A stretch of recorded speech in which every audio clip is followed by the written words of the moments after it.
Because Putin is bluffing. Putin can't keep his war economy at this level for year after year after year without busting his entire economy. The fact of the matter is we just need to stay strong for Ukraine. And I'm confident, actually, with the package now coming over the hill, the cavalry is coming, as it were, that they will also be able to defend their territory. Prime Minister Netanyahu wants to take this war. Do you support Mr. Gantz on that? Well, actually, Mr. Gantz said that, but also actually my opposite number, Yoav Gallant, who's the defense minister in Israel, said something very similar in the middle of the week. And I messaged him at the time to simply say, this is absolutely right. We've been saying all along, there's got to be a plan. We understand Israel was attacked. We understand they have a right to defend themselves. But what people want to know is that, when the day after this is over, we have to have a Gaza that is run by not Hamas, a terrorist organization, but by Palestinians, because it can't be in anyone's interest, least of all Israel's, to be in Gaza in the long run. So I very much agree that there needs to be a plan, and clearly others do too. The immediate issue, of course, is what happens in Rafa. We're told 800,000 people have now been displaced in that area by the United Nations. I mean, effectively, in spite of what Joe Biden said, in spite of what the British government said, is Netanyahu and the IDF going ahead with a full-scale operation in Rafa? Well, what we understand of this is that Israel has a problem. They have a terrorist organization living in tunnels and bunkers right next to them who have proven, we don't have to guess on this, have proven that they're perfectly prepared to come out and attack and murder people in Israel, not even necessarily Israelis, but just anyone who happens to be in the country. And so Israel have a problem, and we respect their right to self-determination. The point that we constantly make to Israel is it's incredibly important to make sure that they work within international law when they do that. And there are clear grounds set out. We think they have a right to defend themselves, but we also think they need to make sure they look after the civilians, for whom I'm afraid Hamas are a nightmare. And that is why things like getting the aid in there. You've seen our help in getting that pier established as yet another form of getting aid into the country is so important at this point. And we do want to see a conclusion as well, which is why I welcome the idea that a plan should be in place for what happens afterwards. You said that you, along with many others, wants to see a firm plan for what happens in Gaza once the present round of fighting is brought to an end. Does that include having to have Israel commit to something its government is currently refusing to do, which is a two-state solution ultimately? Ultimately, it has to be the solution. Most of the world agrees that that is the solution. People need to be able to determine their own futures. But you can also see how, having just been attacked by Hamas in such a bloody way on October the 7th, that they're not going to do that unless it has full agreement internationally. And I do think this is where the international community has to step up. And if I may, I think there's an opportunity, perhaps a glimmer, if you got to normalization. Countries like Saudi Arabia, who I think will want to come to this normalization agreement with Israel, ending decades, since Israel's formation of official opposition to Israel, which would give Israel a better place in the region. It would give the region greater stability. It would give Palestinians what they need. There are clearly a lot of things that need to happen, including in the West Bank, including in Lebanon, before all of that can work. But I think there is something there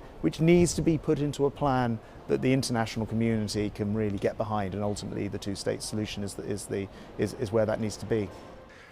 Turning to the other conflict in which the UK is tangentially involved, the conflict in Ukraine, Russia clearly has made some advances.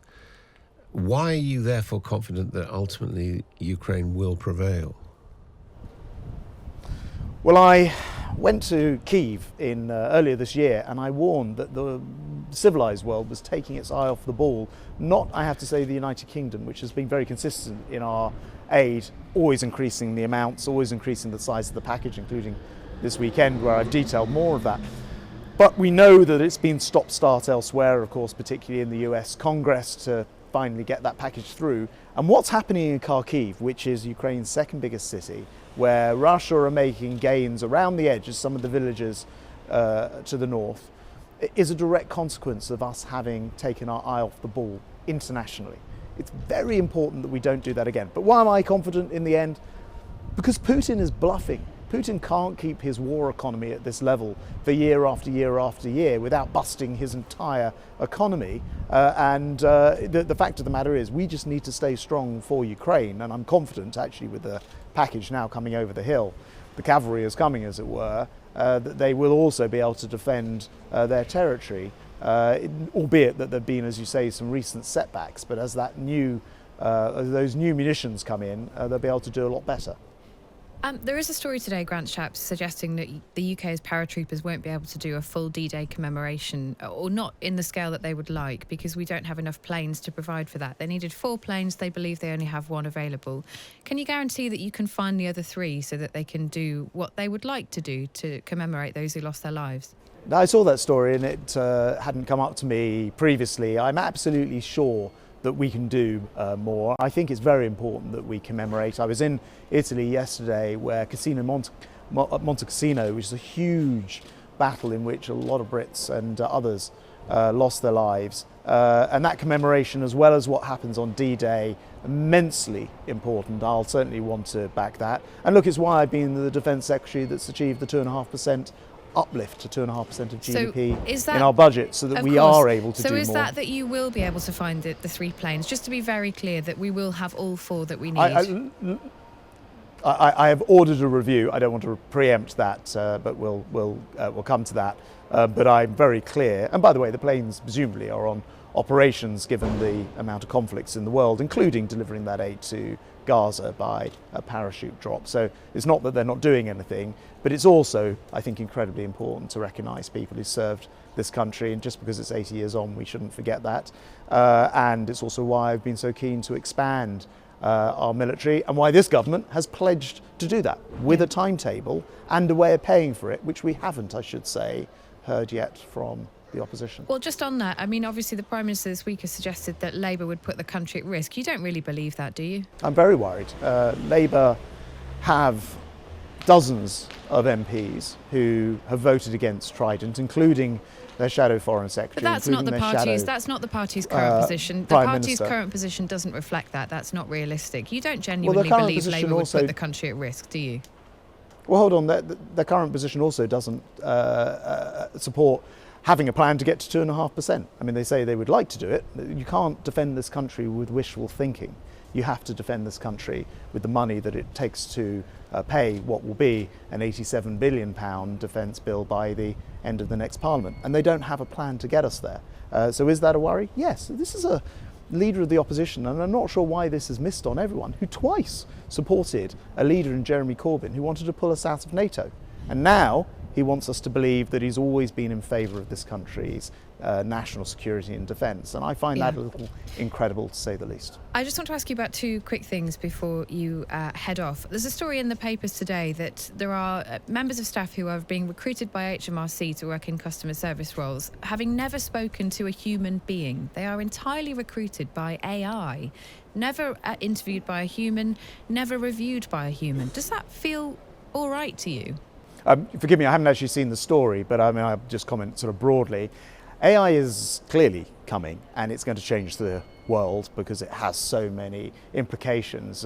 One of the reasons why, and one of the things that I think the Prime Minister's done very well, he set up an AI security summit, and actually we held that in the UK. There's a second one about to take place elsewhere, again, because we got this thing going. And it will be able to look at all of these types of issues of what are the boundaries of AI, and I have the same in does the that feel like sector, does that feel like a logical step for you, though, that no human involved in the recruitment process?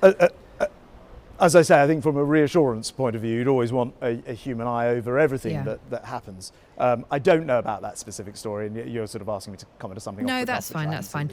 Just finally, but I do think the security of AI is very important. Just finally, there's a huge moment coming tomorrow for those who've been campaigning for many years on infected blood. It's a campaign that here at the Sunday Times Radio, we've also clearly been pushing on.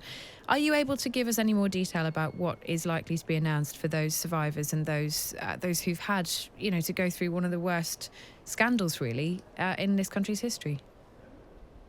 No, I haven't seen the report. As you say, it's very long awaited, and it's certainly one of the greatest scandals ever. I had constituents, a mother and a father, who lost their son decades ago, come and see me in my constituency advice surgery 2 weeks ago, and to hear their story and to see the pictures and to hear about the number of years it's taken to get to what will happen tomorrow with this report, and I think a response from the government, is heartbreaking. It's gone on for decades and decades. It shouldn't have done, and I'm very much looking forward to the report tomorrow, to reading that and to the government's response, because it is right to get justice for these families. 10 billion is a massive amount of money, though.